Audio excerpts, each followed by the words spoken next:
Everybody caffeinated? You're going to need it, because I'm going to steal it from all of you if I'm not overloaded enough. Thank you so much for having me, by the way. Your city is absolutely beautiful. I spent a little bit of time yesterday afternoon in search of a cup of coffee after getting up at about 4 o'clock Chicago time to get on my flight, which was about 2 o'clock in the morning here. So yesterday afternoon I was in one of those like stupid punch drunk states where you're not quite sure where you are or what state you're in or country for that matter. So I'm really excited to be here with you today. I know you guys had the pleasure of being with my co-author Jay yesterday afternoon. And so we did it a little uniquely this time where he presents on something else and then I'm going to do our typical dog and pony around the book that we wrote. And the book that we wrote is called The Now Revolution. Some of you might have it already. I see a few of them out there. We wrote it because there was a plethora of social media books out there about how to do Twitter and how to blog and how to do all these kinds of things. But there wasn't really enough material talking about what's happening to businesses as a result of what's happening in social media. So we wanted to fix that. And we wanted to talk about all the sorts of implications that business is undertaking because of the real-time nature of the social web. So to get you in that frame of mind, we're going to have a little bit of imaginary time here. If you were a Scooby-Doo fan, you can do the imaginary wipe if you like. But we're going to pretend that you are traveling and you're staying at a budget hotel in Arizona. I don't know how many of you travel to Arizona. Probably really bloody hot right about now. But you're going to go and you're going to stay in this little budget hotel and you get your key and you walk down the hall and you open the door and it looks like this. Yikes. I don't want to walk on the floor, I don't want to sit on the bed, it's like you do the faucet with your elbow thing. And it's pretty horrific. So what do when that happens? Now ordinarily probably the first thing you would do is march on down to the front desk and bang on the bell and demand to talk to somebody there at the hotel to remedy the situation. Or if you're really incensed and there's nobody at the desk, you might pick up your phone and call a management company somewhere to demand to talk to somebody and complain about your experience. After the fact, you might actually sit down and write a complaint letter to somebody with words and the very fancy gold-nipped pen that you stole from the budget hotel in Arizona. But we don't do these things anymore. When something happens, when we have a lousy customer service experience, we often skip all of those steps and go straight to this. Now you have the power in the palm of your hand, in your little smartphone, and you can complain from your pants. And you do. And within seconds, you've made your ire known, probably in the moment you are most angry, putting it up there for the world to see, and it's live right now. Now as business, that freaks us out. Understandably so, because hundreds of thousands of people have seen this review. And if you go to the Budget Host Saga Motel, you see this. If you can't see, what the headline says is, "I think I can feel death creeping upon me as I write this." This is for an actual hotel in Flagstaff, Arizona, not far from where my co-author Jay actually used to live. It is so gross, like something in a horror movie. I'm about to walk out to my car to get my own blankets because the bed is so gross, I don't even want to imagine how many people are brought here to be murdered. Do not stay here. My wife and I are going to go get tested for HIV because of this bed. And also, the Wi-Fi blows. Of course, our favorite part of this review is the fact that any hotel guest on the universe puts HIV-free bedding and Wi-Fi on the same kind of amenity level. But barring that, this is what we call in the social media business a highly negative review. Not good. The sentiment around this is somewhere in the basement. That's ugly. And the reality of the fact is, this is out there right now. If the date is really hard to see.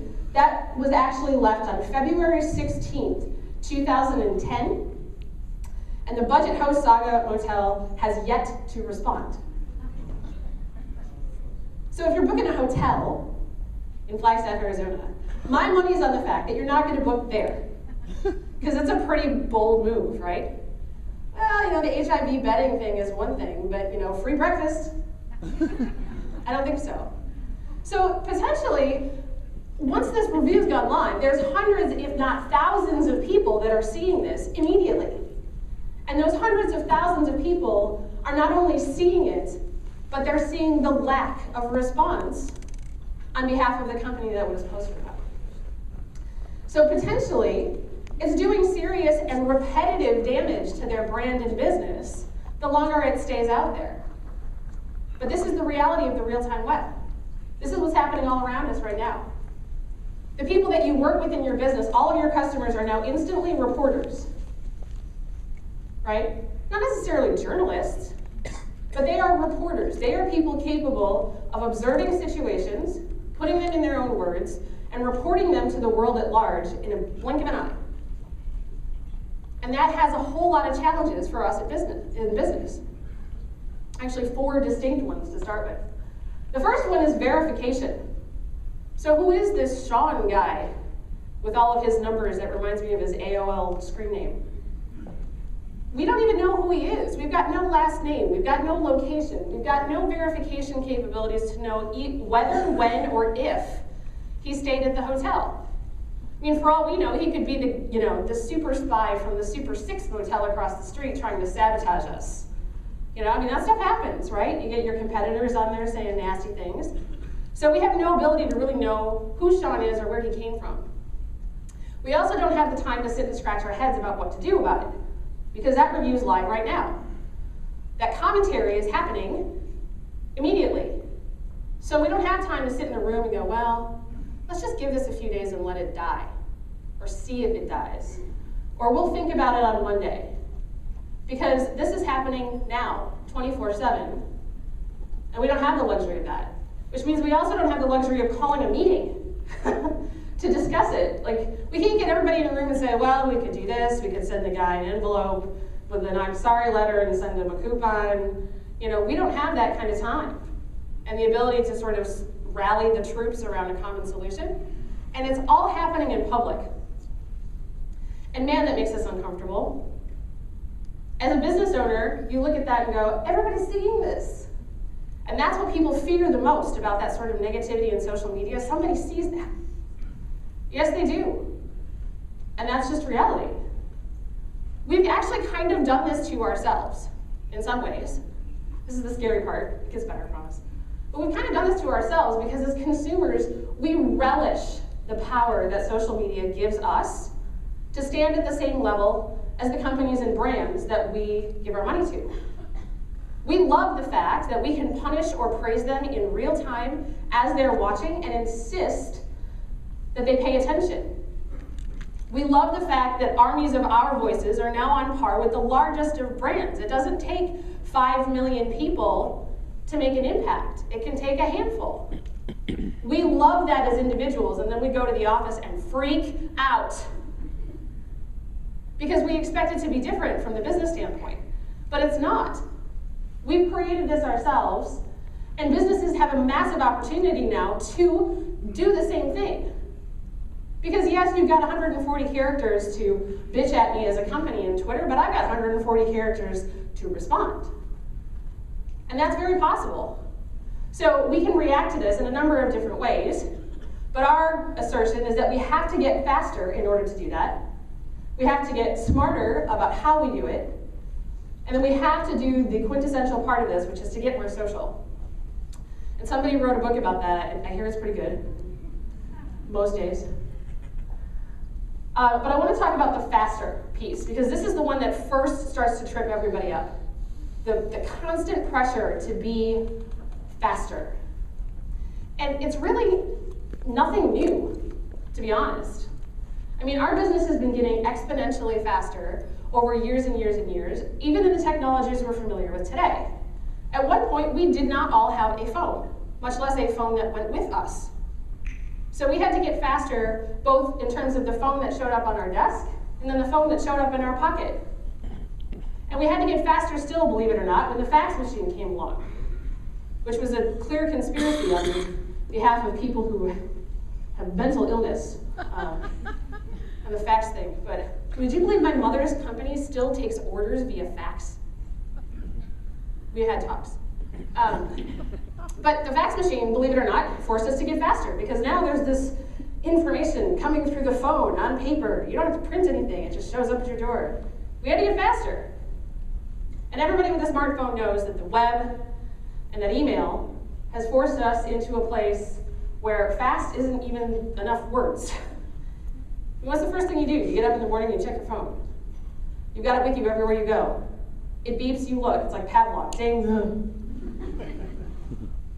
So email has forced us to get faster in business because remember that when the web first came about, we were all excited as marketers and business people, that whole 27 by 4 were on the web, 27 by 4 brochure, and then suddenly we're like, oh crap, people are actually up in those hours. And they're sending us emails and stuff. So we had to adapt to that too. And we retold the inside of our businesses to adapt to those things. We re-engineered systems, we worked our human resources around it, we figured out ways to institute more kind of process or workflows to accommodate that, but we sure haven't done that yet for social media. And we're going to need to if we're not going to lose our minds. But before I start, I'm not starting with, okay, then here's how you staff your blogging team. The beginning of a social media strategy starts way at the root of your company, in a place that a lot of people don't like to talk about, because it's the warm, fuzzy, squishy, emotional side of business that often gets the short shrift. But the truth is the culture of your organization is absolutely pivotal and is the one thing that will always and consistently drive the appearance of your social media activities. Because it's a window, social media itself is a window into the attitudes and mindset of your employees every day. They can see what you're doing, they want to hear about what you're doing, and how you express those things through social media channels is a direct reflection of the values that you all retain as a company. And that doesn't mean you, boss, who put it on the boardroom wall, and our vision is to blah, blah, something, whatever. I'm talking about the real culture of an organization, the ones who understand where they're going and why. It's no coincidence that the companies that absolutely rock the hell out of social media really care about the culture of their companies. The Dells and the Zappos and those people of the world, the social media success comes out of a strong cultural foundation. It is not reverse engineering, it doesn't create it. You have to have the culture first. And those discussions actually have to get pushed out from the social, or from the executive suite into all of the ranks of the company, everywhere. Because culture discussions are when people decide whether their values as an individual line up with yours as a business. You get people who are aligned in that sense, and you can actually empower those people with information, with the ability to react in real time, to make judgment, to make decisions that you would make without your involvement, because they already know where the lines are. Now, it's not to say nobody needs to be supervised. We'll talk in a little bit about some structures for organizing around this stuff. But being able to empower your employees is actually a really key element of being able to do social media well. Because even people whose jobs don't specifically entail social media will be impacted by it in some way, shape, or another. And you need to be able to trust that they are the right people for the job. We have changed so many things about the way we do business, but we have not yet changed the way we hire people. We look at a resume, fine, now it's on a LinkedIn profile. But we look at a resume, we look at people's skills, we look at their education, and we say, yes, these skills match this job. But we need to have discussions about people's character, about their mindset, about their attitudes, about their passions, about whether they care about what's going on. I mean, if you're a car company, shouldn't you be asking people about what they like about cars? If you're in a business that doesn't have a sexy product, let's say you sell toilets for a living, and I know some people who work at a great company that's rocking social media for toilets. So don't any of you tell me your business isn't sexy enough. But if you've got that thing, then you need to know what people are passionate about what they do and why they think it makes an impact. So hiring differently is part of finding those people that you can trust so that your cultural fabric is carefully knit. And And I know that's a really big discussion. You're going, yeah, it's really easy to say. No, it is not easy to do. Engineering a culture is probably the most difficult thing that you can do as a business, and it is your most valuable thing. Because all of the infrastructure, process, and strategy you put together sits on top of that cultural foundation. So if it's weak, you cannot build. This is the part that everybody always freaks out about. Okay, great, I'll empower employees and I'll let them go, and then we're going to have this mass chaos with everybody out there tweeting and face-basing and my-blogging and doing all that stuff without any supervision, which isn't the truth. What we want you to do is create guidelines around which people know where the lines are. And I say guidelines instead of policies, because for me, policies always says, don't do this, and guidelines say, go do this. Guidelines should give you an idea of what the company values in general about social media, why you're doing it, what goals you think it will help, and then tell people what role you hope they'll play in that success. If I'm an individual person and I'm inexperienced in the world of social media, I'm much less likely to make a huge misstep if I understand where the lines are or where it gets into gray area that I should ask questions about. So take the time and energy to invest in creating guidelines. There's so many examples out there on the web, and I think we referenced a whole pile of them in the book. Write this up so that people know that you're all unified together, and get lots of collaboration on that so people are bought into the policy from the get-go. Because like we talked about at the beginning, you cannot call a committee meeting to respond to every tweet or Facebook post or blog comment. It's just not scalable that way. So you've got to have people who have enough information right there on the front lines to actually go and respond and know that they're going to do it without getting their butt kicked. Everybody familiar with ThinkGeek? There's got to be some geeks in this room. Okay, you're like, okay, fine. ThinkGeek is awesome. They're an e-commerce company that does all types of geeky paraphernalia. They have things like, my favorite that I now own is the iPad case that looks like an Etch-a-Sketch. Is the bomb. So if you are a geek, they truly understand you. Why? Because they are a company of geeks.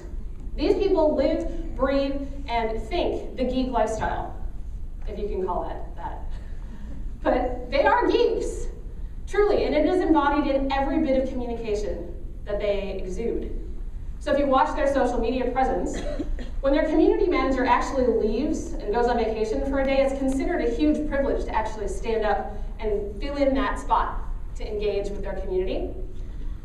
And they do it so effortlessly because their culture is woven around this idea. So they had somebody go on their Facebook page and actually post in binary, 011011101. And one of their employees went and wrote back in binary. Now, I mean, really, that's really geeky. When they bring people into their organization and they interview people for jobs, now this doesn't matter whether you're a stock boy or a CEO, the first question they ask every single person is Star Wars or Star Trek?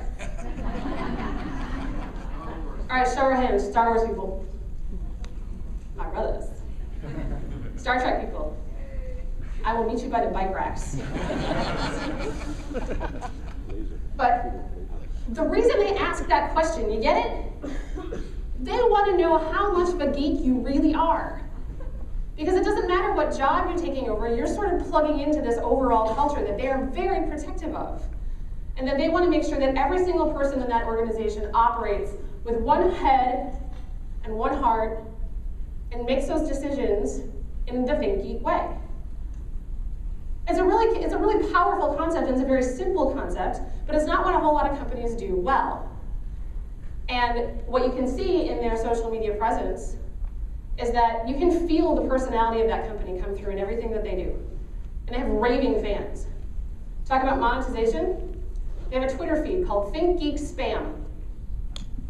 They make no bones about the fact that they are just going to throw you a bunch of discount deals. They have like a whole pile of followers, and people actually buy stuff from them.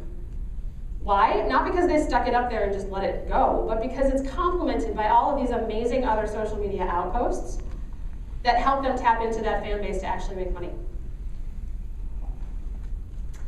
So on the smarter side, One of the other big discussions that always comes up when we're talking about implementing social media strategy for business is, oh my God, somebody's going to complain.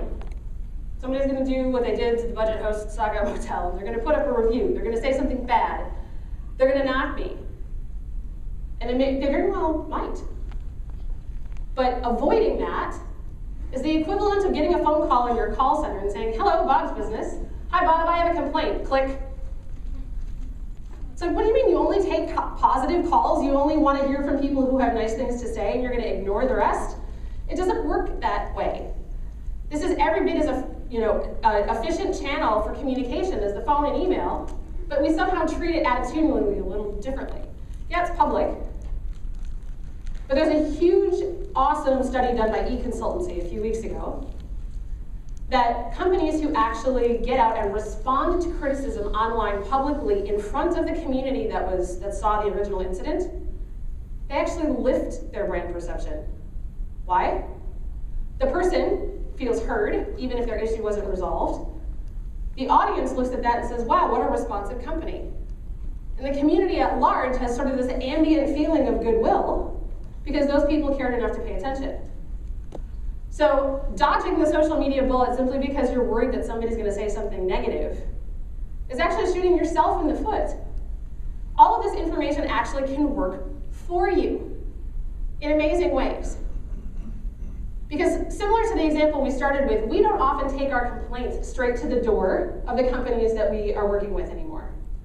We don't often call the 1-800 number on the bar of soap. I'm not sure why you would call the 1-800 number on bar soap. The soap isn't lathery enough. But we used to do that. We used to write complaint letters. We don't anymore. And we're actually hard-pressed to go and click through the 75 links on the web page to find the contact form for the anonymous person that we don't know is going to get our complaint back to us. So where do we go?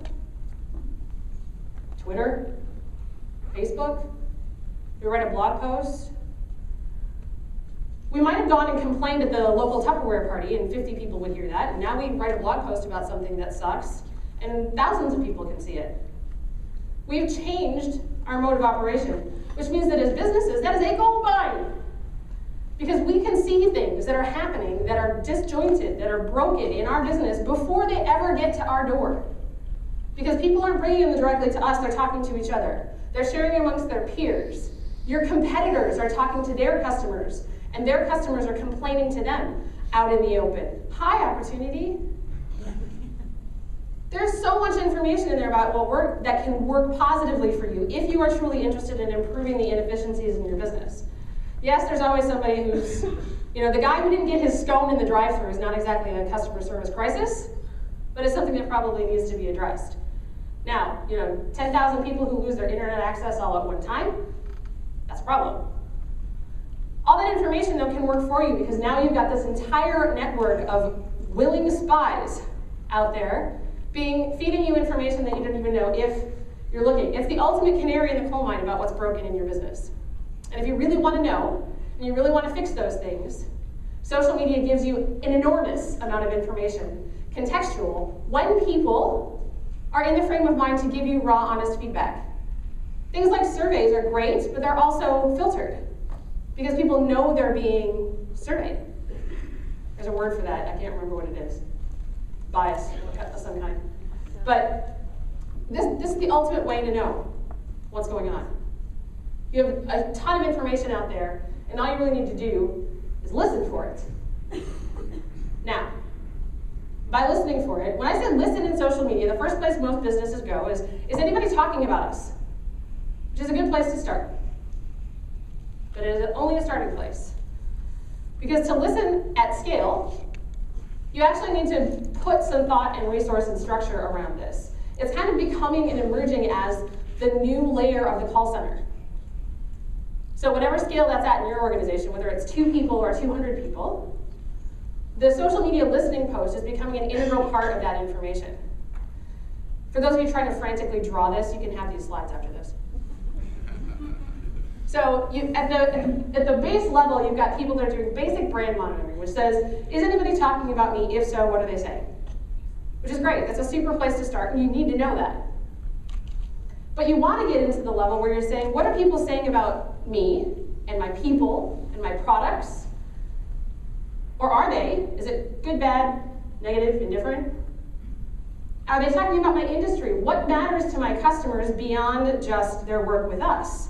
What other things are they doing or looking for or asking about?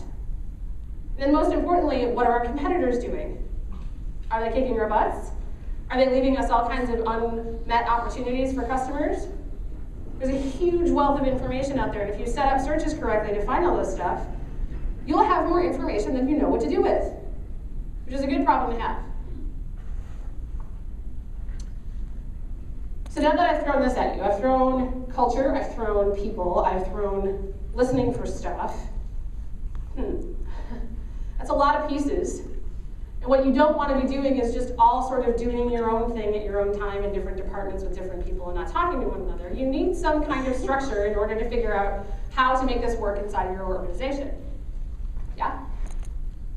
So we put up this rather tortured football analogy. I happen to be a huge American football fan, which means I had to work this in somehow. And if there's an NFL draft, I'm going to beat this to death until I can't see any or strike. Anyway, coaches, booth, players. So if you're all familiar with the structure of football, you have the coaches on the field. Coaches are overseeing the game. You have the booth, which is up above the field, where all the assistant coaches sit. Oftentimes is also the press box, but it's all the people who aren't directly involved in the game itself, but are overseeing it. And then you have the players, who are the dudes in tight pants on the floor. This structure, as simplistic as it seems, works beautifully for companies who are organizing around social. And it works at small scale and at large scale, from 2 to 200 employees and beyond.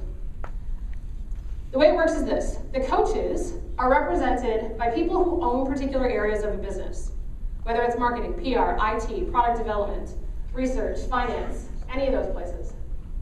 You get people who, A, care about social media.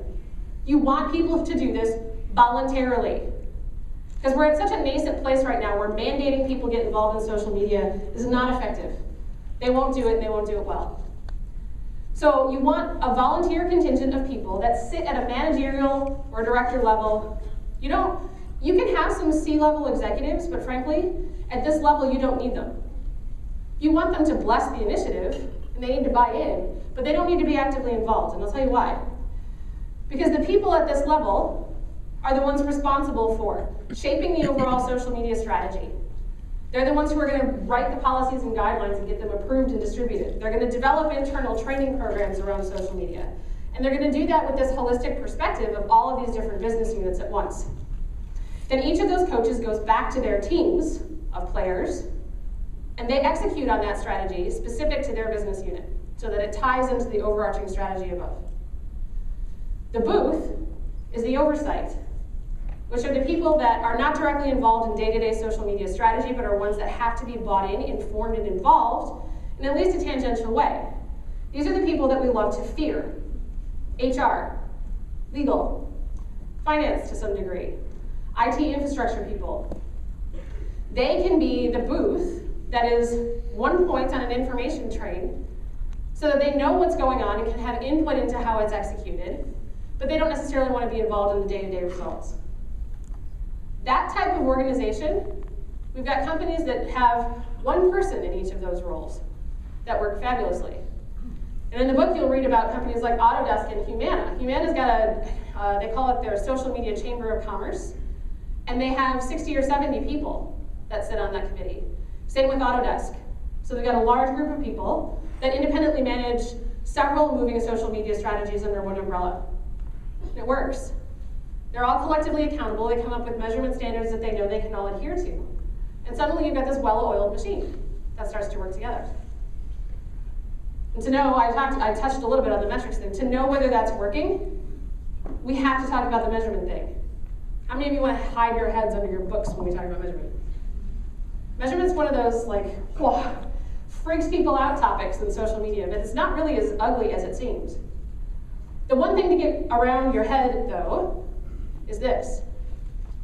There is no magic number. Not one. There is no, this number means you're awesome. This number means you suck. This number means you do everything beautifully. This is the index, the matrix, the something. That doesn't exist. We don't have an Arbitron score for social media or a Nielsen rating. You can argue with me about why I think those statistics are kind of lousy anyway, but there's no magic number. And your Facebook fans aren't it. Your Twitter followers aren't it. Why? Because those are actions. I mean, let's think about this. Let's break this down physiologically. To become a Facebook fan of a company, what do I physically have to do? Click. One click, one finger, less than a second. That's not exactly a blood oath, or a tattoo, or even a bumper sticker for that matter. It's a very fleeting measure of whether anybody's paying attention to you, and frankly, we tend to like brands that we already know. It's more of an endorsement than it is an indication that we want to be your new customer. So we have to stop looking at these sort of really top-level granular metrics as our flag in the sand for how awesome we are in social media. I don't know if you've been on Twitter lately, but the number of spammers out there and my oh so impressive following is probably made up of a lot of spammers and porn stars. It's not exactly what I would call a business metric. So when we think about metrics, we actually have to think about the metrics that make sense for our business in context of our larger business goals. Oops, I'm going too fast. So let's break that down. Each of you, for your business, no matter how large or small you are, you have big level goals, strategic level goals that tell you what you want to do, where you want to get. Beneath that, you probably have a set of objectives that are going to help you get there. Social media becomes a way to support all of those things. So the measurements that you make in social media are very likely going to be combined with the measurements that you make for other areas of your business. Which means if you're not measuring anything else, that's your problem. Often when we talk about social media measurement, we say, I can't measure social media. What we're really saying is one of these things. We're either saying, I don't know what data I need. I have too much data and nobody to sort through it and figure it out. I have all this data and somebody to figure it out, but I don't have any goals to tie them to, so I'm not really sure where I'm going. Or a bit of all of the above. It really has everything to do with data access and the analytical skills of the people around you, not so much that there isn't information out there to measure. We actually talk in the book about 26 different metrics that can apply for social media. And we break them down into different buckets, because the buckets are indicators of what you're trying to do in really general terms. So sometimes you're doing social media for the purpose of awareness, to build a following, to get people to notice you. That has one set of metrics. And that's where things like followers and fans can be relevant, but only one piece. Then you've got something like sales, and whether people are actually generating leads. Converting. And converting can mean more than buying something. Converting to you might mean signing up for your newsletter or something. If you're a B2B company, long sales cycle, your conversion could be just getting somebody in your lead pipeline. But one way or the other, the point is to convert somebody at that point of sale.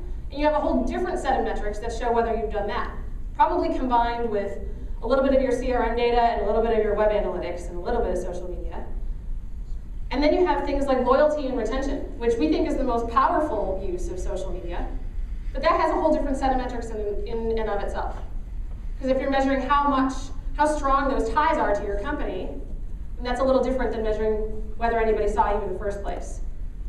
So you see what I mean? It's like you've got to start taking the metrics and breaking them down into different levels. And you don't have to have 24 metrics on a huge matrix with pie charts and spreadsheets.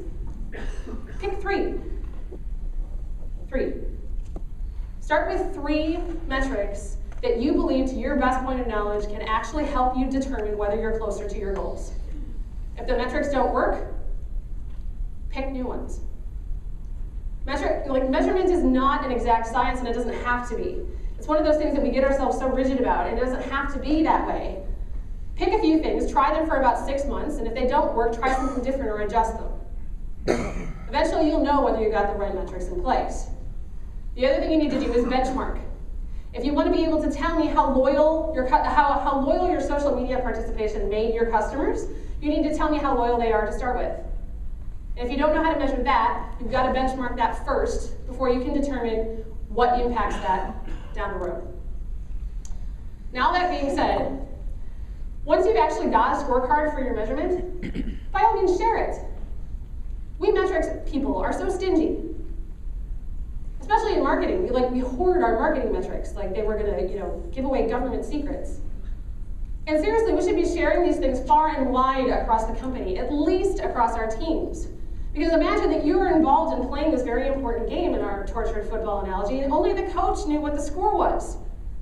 We all need to know how well we're doing or how well we're not doing, and you would be amazed at how many people in your organization have ideas for how to improve upon those things that may not be performing so well, even if it's outside of their job description. So share those. Put your scoreboard out there somewhere where everybody can see. So you know publicly how well you're doing and for how long. Who's terrified by that? Anybody? Good. So there's a company called Martell Homes. They're here in Canada. They're actually over in Moncton, New Brunswick, other side of the world. And these guys are great. They started in about 2006 or 2007, I think. And they're a home building company. And not long after they got into business, they were in serious financial trouble. Like on the verge of bankruptcy financial trouble. I mean, the housing market hasn't been exactly awesome in the last few years. So they decided that they needed to do something different. One of those different things was that when the realtor market became a central pivot point for their sales. Lots of realtors. Sales came through realtors, and they were paying out something ridiculous in a number in terms of real estate commissions. It was like 92% of their houses had a realtor involved in there somewhere, so they were paying out commissions for those sales. So they decided they needed to get some of that money direct. They needed to go direct to consumers, and in order to do that, they picked social media as one of their strategies. And they started a really awesome blog that's about things like moving and picking schools and a little bit about New Brunswick and all those things. It's not about buy home, buy home, buy home, buy home. It's all kinds of cool ancillary information. They also got on Twitter, and their CEO, Pierre Martel, is out there, and he's awesome. He's really entertaining and fun, and interacts with his customers all the time. They actually did some other cool technology things, like they had an app where you can track your contractor. Any of you who have ever built a house or done any kind of renovation, you know that finding the contractor is like a game. Where's the contractor?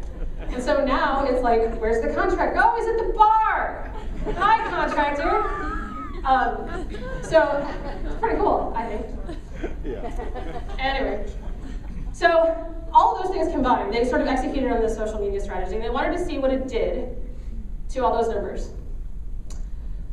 So as far as the real estate commission thing went, within a year, their real estate commission percentage dropped from 92% of their houses being sold through realtors to 12%. It was just massive. I mean, that's massive. So all of that money drops to the bottom line. Their sales increase, 400%. The other metric that they wanted to track is the time to close.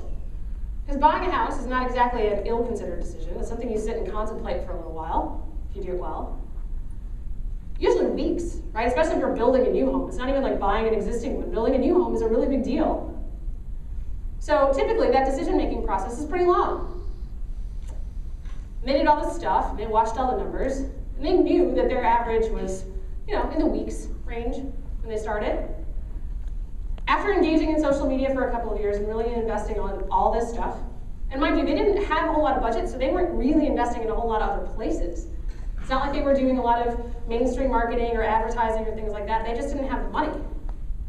So after all that time and after all that engagement and investment, their record home sale close, 34 minutes. Whoa, indeed. Okay, so the last part of this is the more social part. That's the part you probably all came here to talk about for the next couple of days. The more social part involves a couple of really simple things. How much do we wish most companies did this? As individuals. If every company in this room simply got out into the social media channels where their customers were and answered questions said thank you when somebody complimented you, and apologized when something went wrong, we would be making massive progress. Because there's not a lot of companies out there that are doing even that. And that's the foundation, that's entry level, table stakes, social media 101. Get out there. When people say hi to you, say hi back. When people ask questions, give them answers. When people say something is wrong, apologize and figure out a way to fix it. But if you really want to become a powerhouse in social media, you've actually got to get somewhere a little bit further. The Sweet Leaf Tea folks started right where I just said. Answer, respond, apologize. So if you go on any of their social media sites, let's take Facebook as an example. You go on Facebook and you say, Sweet Leaf Tea, I love your tea, you guys are totally awesome. Their community team gets on, immediately posts a comment thanking you, and tries to figure out a way to send you coupons for tea. Okay. Reward program. If you get on Sweet Leaf Tea's Facebook page and say that they suck, Sweet Leaf Tea, I hate this tea. This tea was awful. I can't believe you made this flavor. What were you thinking? They get on there and say, we're really sorry we disappointed you. Let me send you some coupons for some free tea. So they are always out there responding. It's visible, it's obvious. And they're starting to take it to the next level, which is actually creating conversations that people want to be part of. So if you go to that same Sweet Leaf Tea page, what you'll find is them talking about things that have nothing to do with their tea at all. They're based in Austin, so they'll be doing things like music festivals, or they'll be talking about the culture of the city, or they'll be talking about something interesting that's going on in the neighborhood.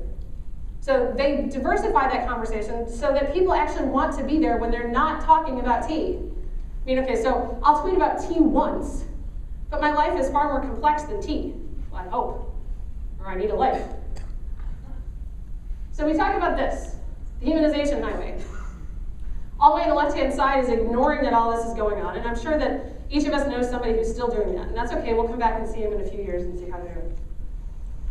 In the listening stage, it's a great place to start. We talked a little bit about how to get going there. And then the responding part, which is, yes, thank you, I'm sorry. And here's the information you need.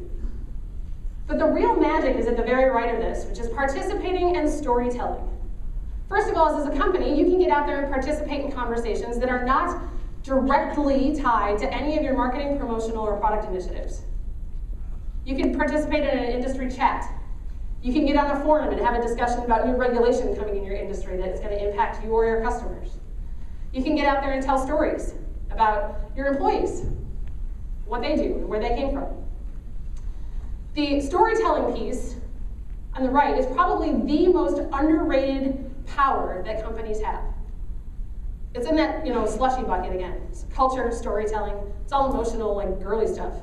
But storytelling is empowering. It's incredibly powerful.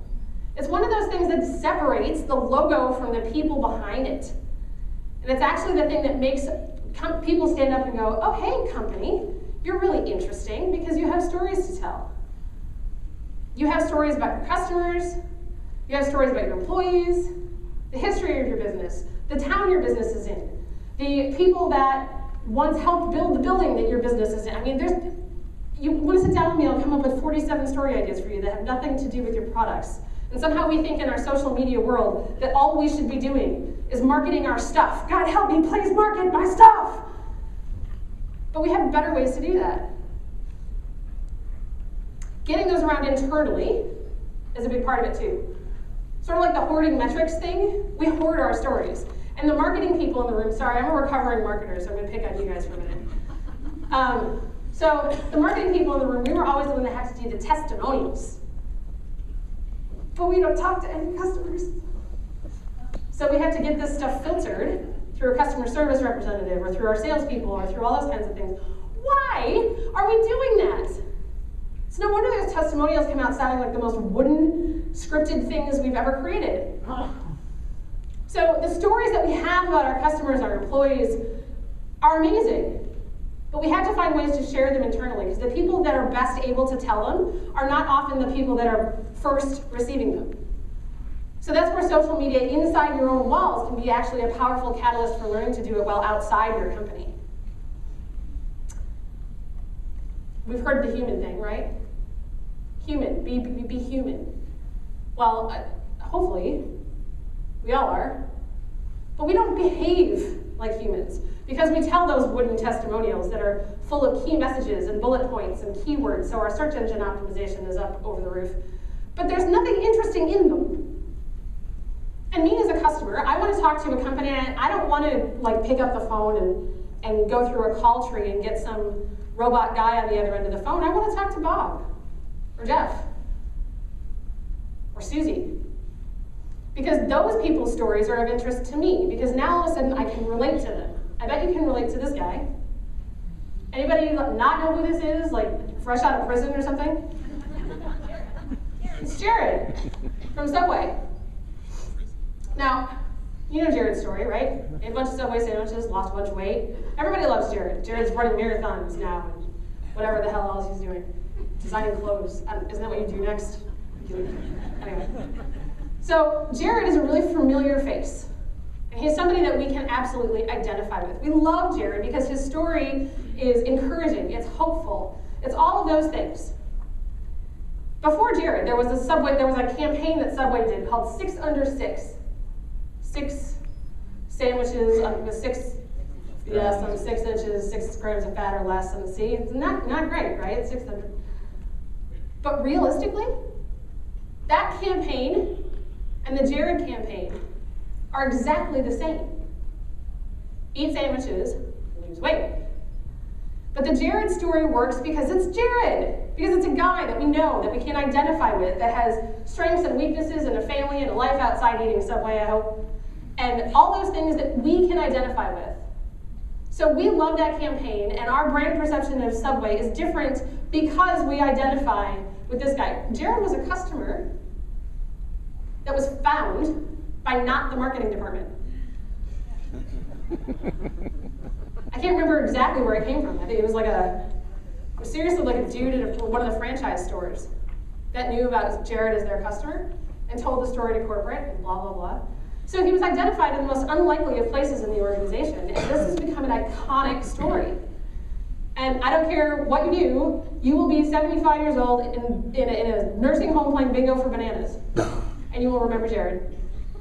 And you'll forget the 6 Under 6 campaign before we walk out of this room. So we talked a little bit about the whole sales thing, but boy, the social media purists are going to throw rocks at my head if I say you can make money in social media. But you can. You just have to do it artfully. We call it the opportunity economy. My CEO, Marcel Lebrun, calls it the point of need. And it's happening all around you. So if you do a little search, let's say on Twitter, or, I don't know, Google, and type in something like, anybody know dentist? You will get a whole ton of results for anybody know a dentist in this area. Anybody know a dentist that's great with children? Anybody know a dentist in this insurance plan? Anybody know a dentist that deals with beautiful patients? Suddenly, if you're a dentist, you have umpteen opportunities to be helpful. And to go in and say, well, you know what? I am not actually a pediatric dentist, but my partner is. And I'd be happy to give you information. Or, anybody know lawn care? I found my landscapers on Twitter doing exactly that. Anybody know a landscaping company in this city? And somebody just down the road said, I use these people, they're awesome, I called them, boom. So, sales and social media, you bet your bippy. We do it all the time at Radiant 6. We have an entire team of people who's actually responsible for watching for those moments to be helpful. Now, being helpful doesn't necessarily mean driving a link to your e-commerce site. Being helpful can be a link to a blog post that you wrote that has interesting information.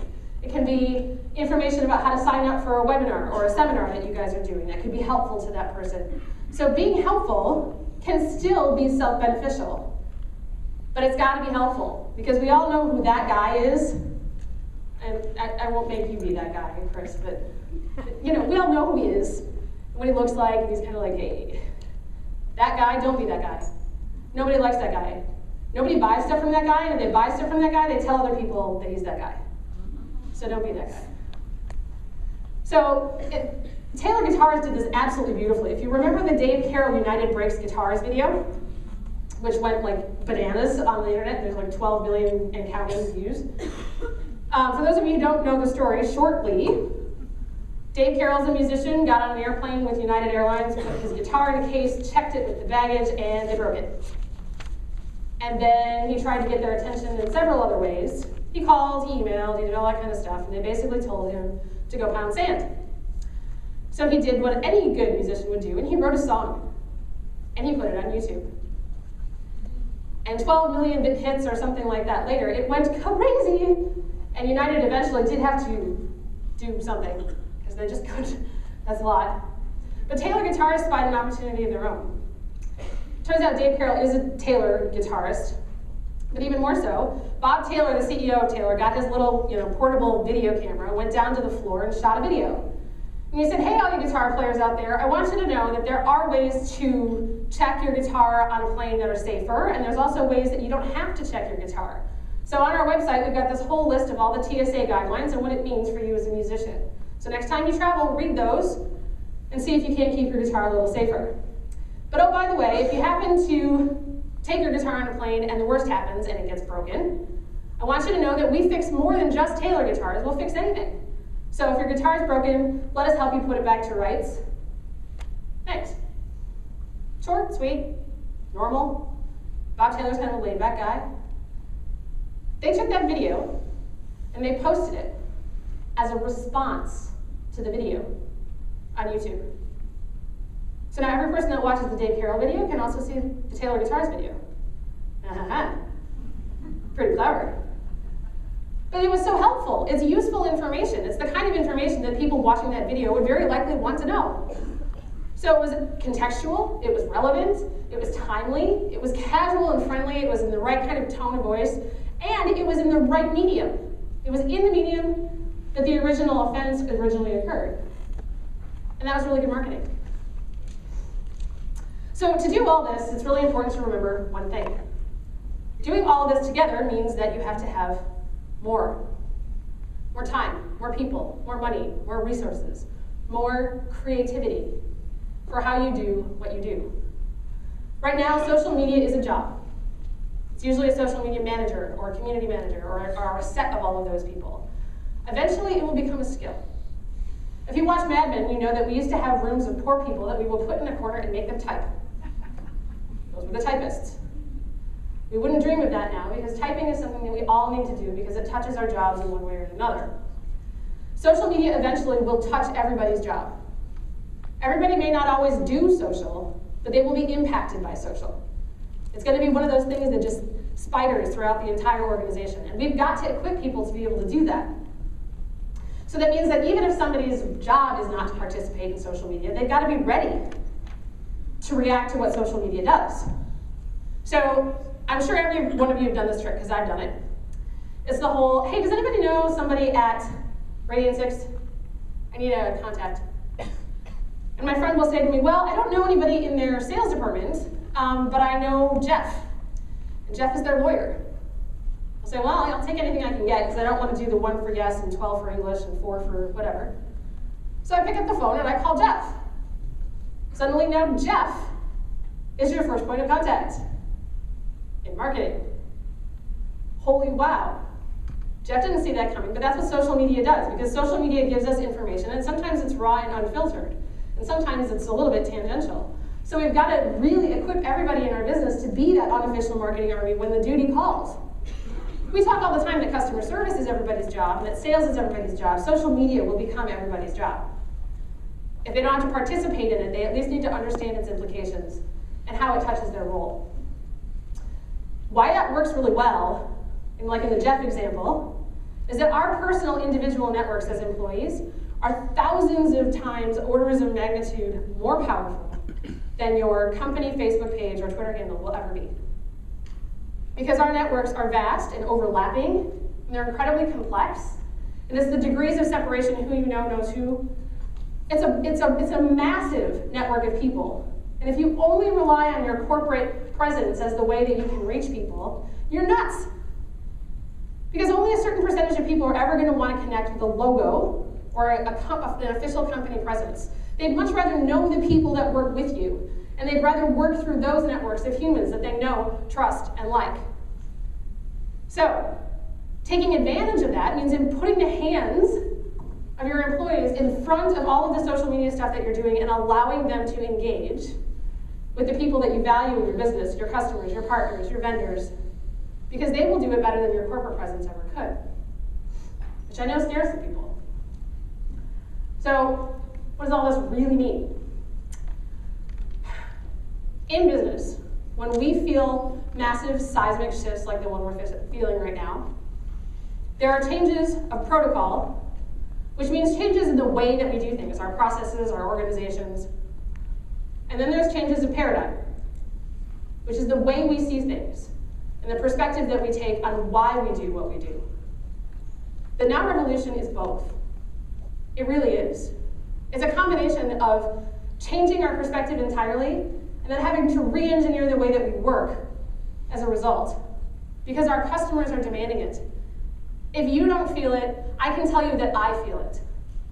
My friends feel it. The people that I work with, my partners, they feel it. Not everybody knows what to do with it yet, but your customers will demand it. They will demand it, because that's the way the world is emerging in communications. And you, as a business, you can look at that as a threat, or you can look at it as what it really is, which is one of the largest opportunities to hit our industry in a generation. I hope your business is one of them. Thank you very much for your attention. I'm Andrew.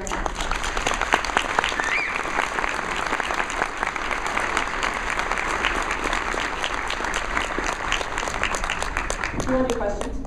We have time for questions. Yeah, we have time for a couple of questions. It's up to you. We'll take a couple of questions. We've got a couple of minutes. Yeah, there's a wireless.